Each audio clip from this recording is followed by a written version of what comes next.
This episode is brought to you by Affinity, the most trusted CRM for private capital.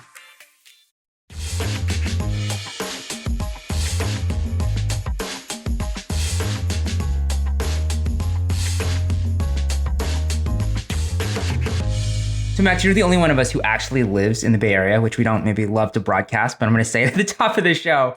Have you actually heard these AI voices of Elon Musk and Mark Zuckerberg at traffic lights, crosswalks? Yeah, so it seems like these voices haven't quite infiltrated San Francisco. It seems like they're more down in Palo Alto right now, where if you press a crosswalk button, you will hear Elon Musk or Mark Zuckerberg telling you to cross the street or say things like, I'm so lonely, or please don't tax the rich. But no, I haven't been graced with their beautiful voices just yet. Okay, so that's either a great reason to avoid Palo Alto or a 100% reason to whip out the corporate card and go take a field trip. You know, I've been meaning to do more of that boots on the ground reporting, so I think I will. When you said that it's mostly in Silicon Valley, that was disappointing to me in the sense that, there are pedestrian-friendly cities in Silicon Valley. Like Palo Alto has like a downtown area, Menlo Park has, or Mountain View has a little bit of a downtown area, but like most people in Silicon Valley are driving. I don't know how many people are actually doing, like walking across crosswalks. Maybe that's why these hackers were able to pull it off, was because these are crosswalks that people aren't using anyway. So I guess what you're saying is that people might hear it if they roll down the window in their Tesla while the random stray pedestrian attempts to cross the street. Maybe they paid someone like a TaskRabbit to go run out and hit the button for them. Well, on that note, let's get into the actual show. Hello and welcome back to Equity, TechCrunch's flagship podcast about the business of startups. Today is Friday, April 18th. I'm Kirsten Korosek, transportation editor at TechCrunch. I'm Max Zeff, a senior reporter with TechCrunch. And I'm Anthony Ha, TechCrunch's weekend editor. Well, on the show today, we have deals of the week from Kodiak Robotics and Hugging Face's acquisition. And then after the break, we're going to get into OpenAI's latest launches and Figma's IPO plans.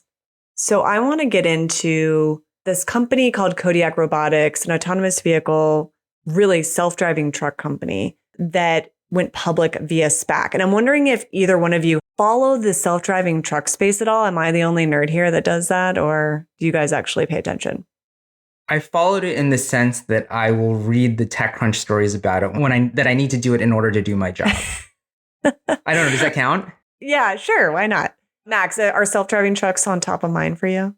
I mean, like Anthony, of course, I read everything TechCrunch writes, but I do think that I am very interested in the self-driving truck space just because it seems like something that, truck drivers are just driving one direction for so long. I mean, this feels like something that autonomous driving should be able to do. It feels so much more attainable than like what Waymo is doing. And yet we're still not really seeing it kind of be fully adopted. That's my take, just like kind of on the space. And I've thought this for many years.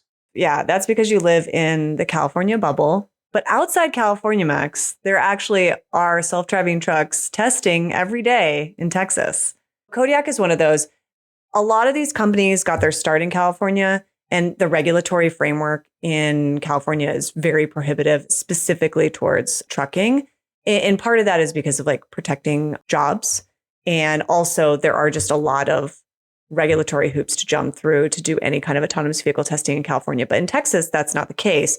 And a number of companies that were born in California are setting up shop in California, and Kodiak is one of them. Really interesting company, has been doing a lot with very little in terms of private fundraising, but is now announcing that they're doing a SPAC, which I got to say, I thought we were done with SPACs. And here we are back with SPACs. This feels like a throwback in multiple ways in that, I think it seemed like there was like a peak of excitement around autonomous trucking a couple years ago. It does seem like, the need and the interest is still there, but it's just sort of not as hot as it was. And then at the same time, SPACs definitely had a big moment and then kind of went away. And I mean, this is a simplification. I'm probably being unfair to some companies, but I would say that my big takeaway from that brief shining SPAC era was that most of the companies that were trying to go public via SPAC were not great. And the reason that period ended was it turned out like, oh, these are not good investments. And so I'm curious if things are going to play out differently this time, or this is just going to be another company where you're like, oh, they're going public this way because they could not go, they would not work as a traditional public company. Right. Well, okay. So while that is a generalization, you're not wrong that a lot of, in particular, deep tech startups, which was really interesting to me because like EV startups and autonomous vehicle startups going SPAC that didn't have any real hope of revenue for a really long time went and SPAC'd in 2021. And you've seen the repercussions of that. Like the consequences have been many of those companies no longer exist. Kodiak and Aurora is another company that's SPAC'd. They're kind of, I would put them in the frenemies category. I think they respect each other like the founders do, but they definitely, if you listen to what they say publicly, you can tell that they're kind of poking at each other. They are both SPAC companies. And I think that now could be okay for them because they are on the cusp of sort of commercial, in Kodiak's case, actual revenue now. They are doing driverless runs. And so while the revenue isn't remarkable, it is happening. So there's something there, right? There's something to bite into. Kodiak is also interesting in that they back to that theme of doing a lot with a little, they didn't raise $1 billion like some other companies out there. They went into defense, and this was before the SPAC, but I think that it wasn't a pivot so much as a diversification, and that could help them a little bit too. But it's a lot is going to count on how they navigate driverless commercial launches in Texas over the next year to 18 months. It really is going to come down to that. Kirsten, can I take a step back a moment for the people who haven't heard the term SPAC since 2021? And can we just get like a refresher on like why SPACs were so popular then and why they might be kind of coming back right now? Like what are the kind of trade-offs instead of doing a traditional IPO? Sure. Pull up your chair, folks, and sit around the campfire because I'm about to give a lesson on SPACs. We'll keep it brief because we do have another deal to get to, but I will say this. So SPACs, which is a merger with a publicly traded, quote unquote, blank check company. So a company that doesn't have a product and has gone public, and it is now merged with a private company, in this case, Kodiak.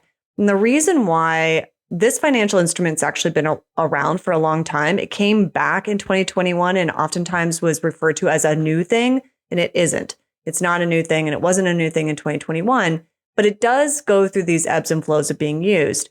SPACs in general, the process isn't cheaper than going and filing for a traditional IPO, but it is oftentimes faster. And the sort of my understanding in 2021 was that there was this moment in time where a number of companies that were already having trouble with rising interest rates and really the lack of capital, they really needed to raise money quickly. And the private capital markets weren't providing that same level. And there was a brief window where this was an opportunity. I don't know if SPACs are back per se, but Kodiak, I think's timing on this one could be better than, everyone jumping on the bandwagon in 2021. Yeah, I mean, I just think it's worth noting, like for the last several months, really, we've been talking about how the IPO market is coming back. And I think that it's impossible to look at, Kodiak getting interested in doing a SPAC. And Bloomberg actually reported earlier this morning that there's a lot of increased activity in the SPAC market right now as well. And it just does seem to be like a direct result of the kind of market instability that we're seeing right now. Because this is kind of a easier way to go public. Yeah, but not cheaper. So anyway, just remember that, all you folks out there thinking about SPACs, not cheaper. Okay, Max, Hugging Face, bought a humanoid robotics startup. I feel like I'm hearing about humanoid robotics all the time. Feels very hypey right now. They acquired Pollen Robotics. Is this something that is just like hypey, or is this, we should be paying attention to this? Yeah. So like you said, I mean, Hugging Face acquired this robotics startup. And what do we kind of make of this? I mean, Hugging Face is someone who, they provide these open source models on their platform. And there's actually a really big link right now between AI and robotics, because everyone thinks that generative AI is going to be able to power these humanoid robotics that can go around your house and whatnot. And I actually talked to Hugging Face's chief science officer and co-founder a few weeks ago, Thomas Wolf, and he told me that they're interested in this robotics push right now. He said that, you see a lot of like the Figures and the 1X's and these closed robotics companies out there that are using proprietary AI models.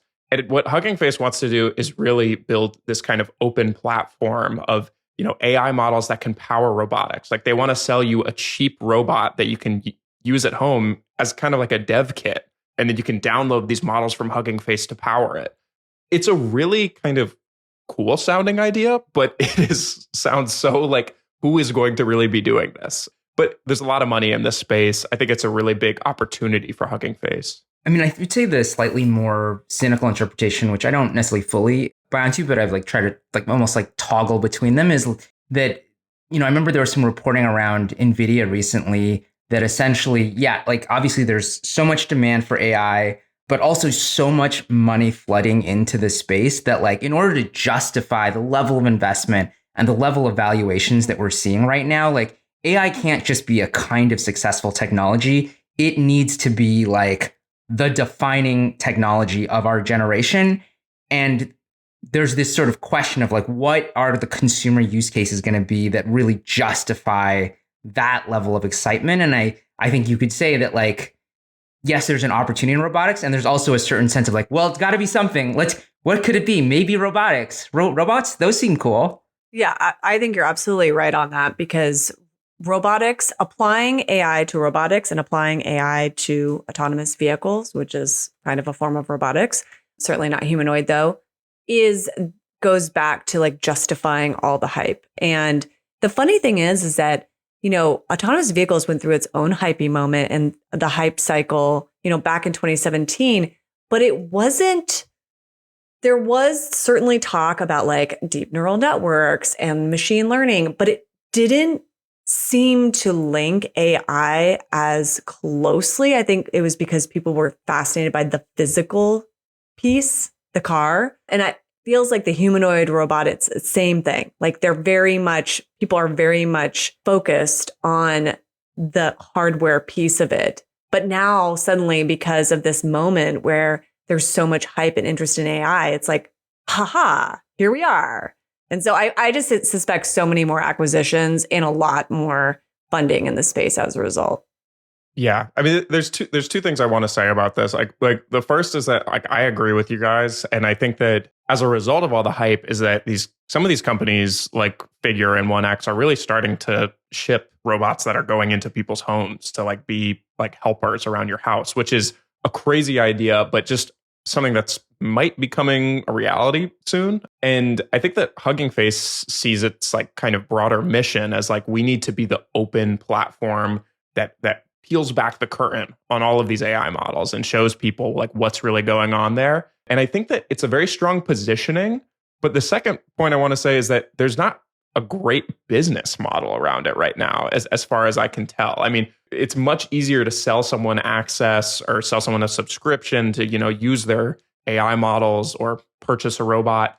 I think that this robotics push from them gives them a revenue stream, because they have investors and they're very popular, but have a kind of shockingly ambiguous business model for how much love they have from the developer community. So I think this is an interesting push.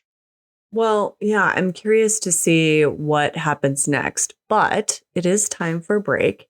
And when we come back, Max is going to weigh in again and catch us up on OpenAI's recent launches.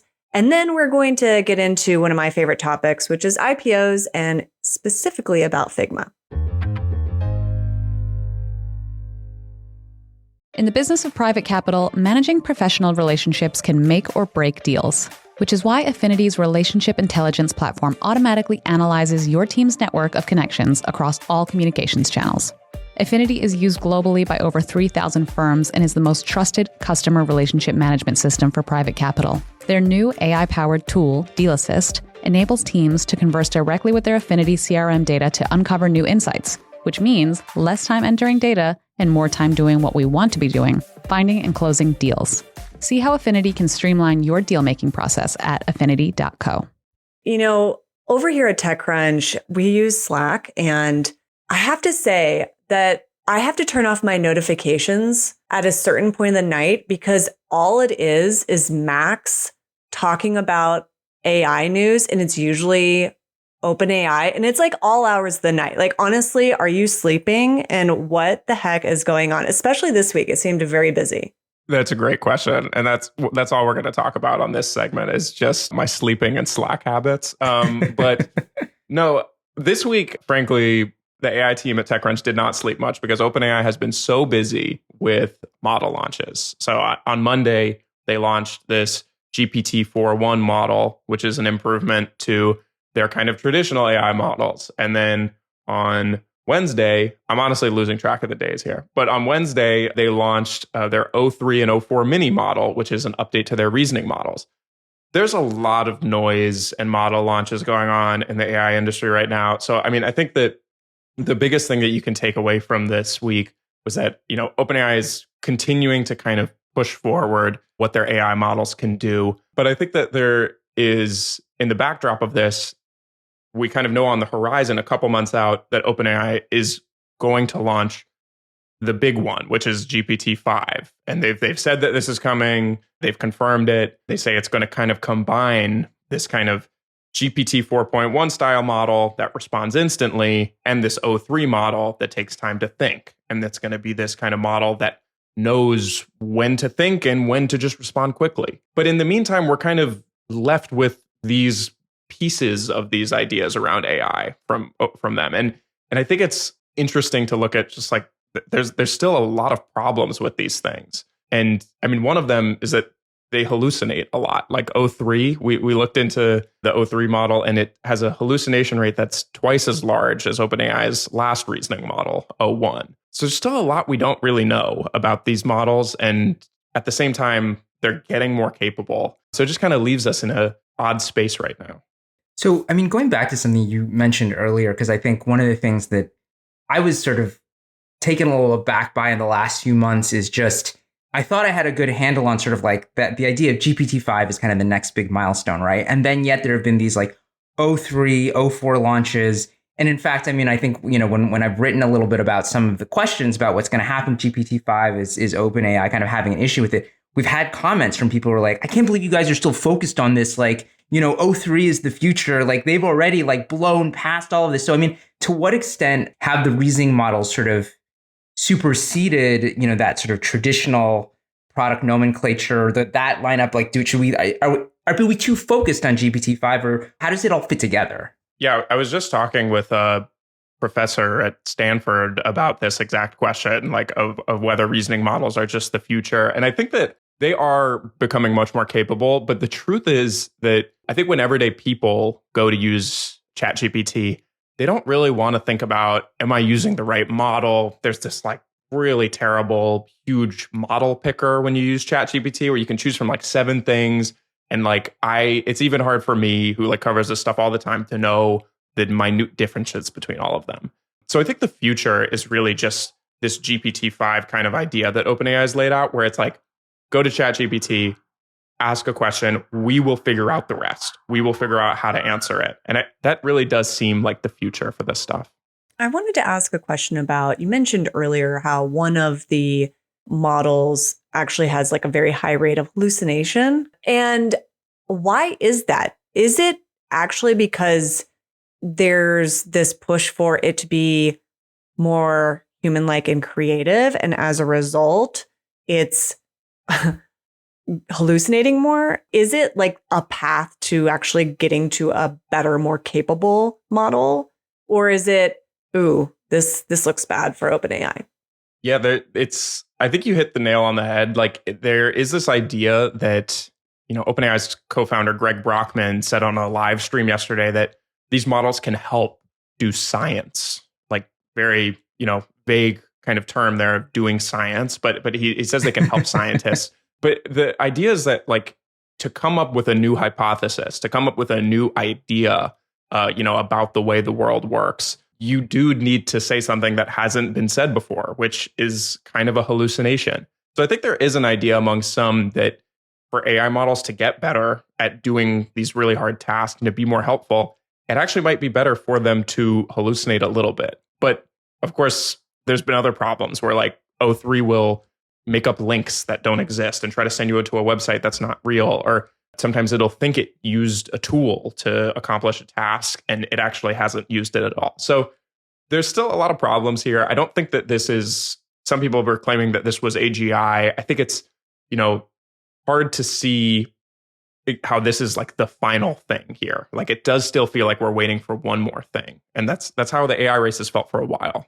Well, can we talk a little bit about some slightly more speculative news about OpenAI, which is that there was also reports that they're developing an X-like social media platform. I'll just put cards on the table that I cannot imagine using something like that. That sounds awful to me. Am I wrong?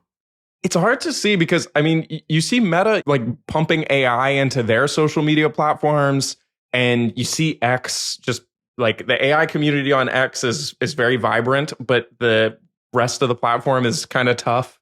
And it's just like, is an OpenAI social media platform actually, would that be worse than those options? I think that's my question. I don't know. Kirsten, do you still use X?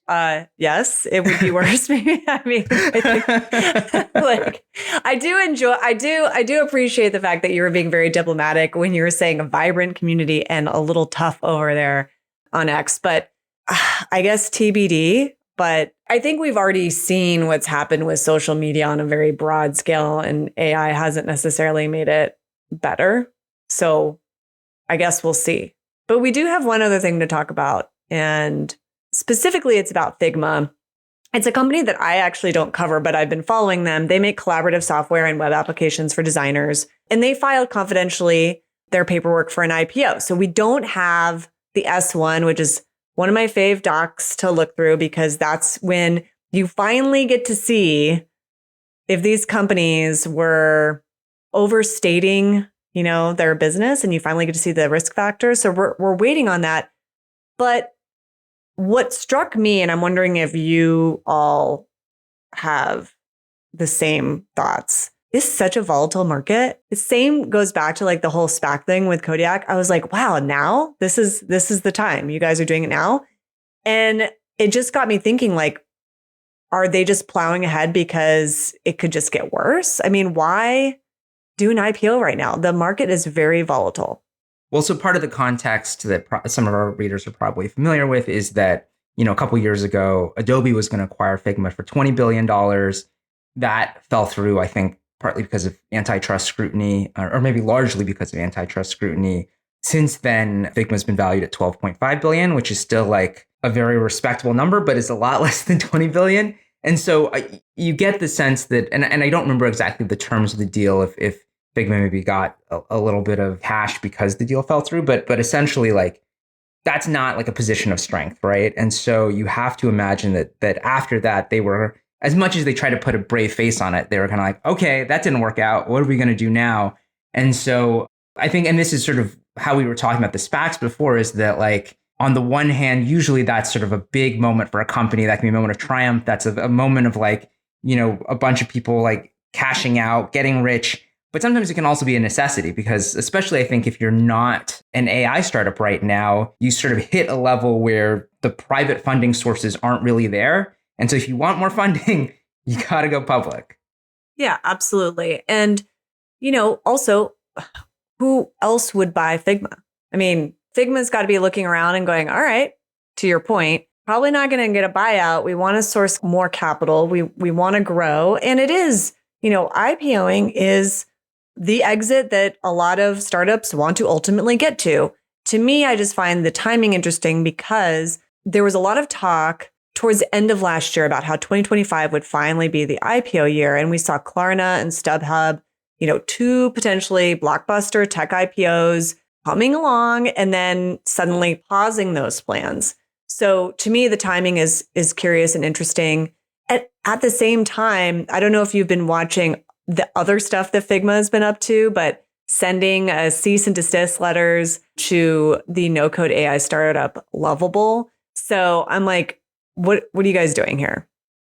Yeah, Figma sent this letter to this startup that was also using the term dev mode, which I don't know about you guys, but I feel like I hear everyone use the word dev mode. Like it feels crazy, like to say you own that term. But Figma has a trademark on it, and they were successful in getting that trademark, so they're wielding it around right now. I mean, I think just to kind of also just close the loop on the IPO conversation, like it does seem like this would be a really bad time to IPO. I've talked to some other sources who are, involved in companies that are IPO candidates right now, and it just seems like this is not a good environment to IPO right now. So I'd be surprised if I saw that in the next month or two. But Figma, I mean, they're hot as ever. If anyone could do it, it might be them. Well, you just reminded me, we had an interview with Mark Goldberg. He recently started an early stage firm, Chemistry, but had spent over a decade over at Index Ventures. And to your point about like waiting and seeing about IPOs, he had this great quote, and he said, I think the people holding their breath for the fintech IPOs this year are going to be blue in the face. And so I'm wondering, first of all, let's see if Figma follows through.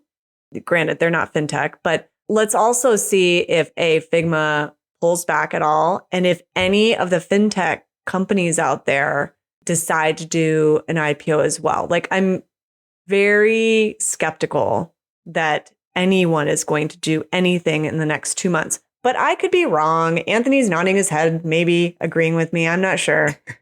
I would say, yeah, I'm sort of skeptical. I mean, I think one thing I'm curious about definitely is like, you were talking, Kirsten, about the costs of an IPO and to what extent are those sort of towards the end of the process? Like, in my head, and this could be total BS, but like, if you want to just sort of take the initial first steps, kind of like file a confidential S1, see if people investors are interested, like you're not necessarily making a big commitment yet. And so we could sort of, there's still a lot of room for either for this to go wrong or for Figma to be like, no, never mind, we're not interested. I think the other thing that interests me about this is, I mean, like everything, right? There's a lot of questions about how AI is going to transform this market. And I think design, I imagine, is one of those areas where it's very easy to say, oh, we'll just sort of automate this with AI and people can just prompt some, any model and get a great design.